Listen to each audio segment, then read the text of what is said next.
Right. So, Dan, this story, I think, is interesting for a bunch of reasons. One, it suggests that the country is breaking apart in some meaningful way because governors and officials on the West Coast are refusing to acknowledge federal authority. That's a big deal.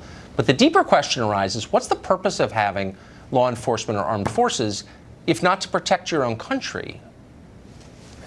Yeah, there isn't. And, there were some interesting sound bites in that interview with Governor O'Malley there. Did you notice, Tucker, when you asked him about the 2010 deployment of the National Guard by Barack Obama, he never really answered the question. No. Tucker, that was entirely uncontroversial at the time. Republican governors understood that due to the threat of narco trafficking and the fact that terrorists do in fact know we have a very porous southern border, that this is unquestionably a national security issue, if not a top 2 or 3 national security issue. This is a pure political play by these governors, Tucker. They are pandering to an increasingly radical leftist base that's lost their mind on immigration. It is no more difficult than that to understand. But if you've got 60,000 Americans or more dying every year of drug ODs, a lot of them from fentanyl, much of which comes over the Mexican border, I mean, at minimum, tens of thousands of American citizens dying from this. This isn't marijuana.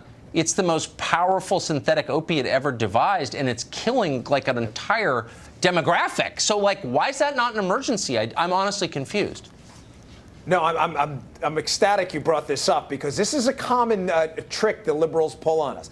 They talk about illegal immigration as if it's a victimless crime, Tucker, and they also talk about it. Notice how they talk about it almost exclusively in terms of the effect on the person who broke the law. Exactly. Oh, what are we going to do? They're here. Oh, my gosh, they were looking for work. Okay, I get it. Point stipulated. Many of them are looking for work. Some of them aren't. Some of them are here to traffic in sex trafficking, in drugs, to traffic in weapons. As I said, terrorists are well aware of the porous border. This is not a victimless crime. Not to mention, Tucker, what about the American people? What about the taxpayers who have to fund this? We're $20 trillion in debt, and we're funding, social programs that are benefiting people that basically came into the country and said, laws, schmalaws, I'm not interested. I'll do my own thing. But why is it the same people who are telling us it's immoral to defend our own borders, and this is a left and right thing, this is Lindsey Graham and a lot of Democrats are telling us you're not allowed to defend your own borders, but you must send your sons to defend the borders of Syria. Why are the same people who are against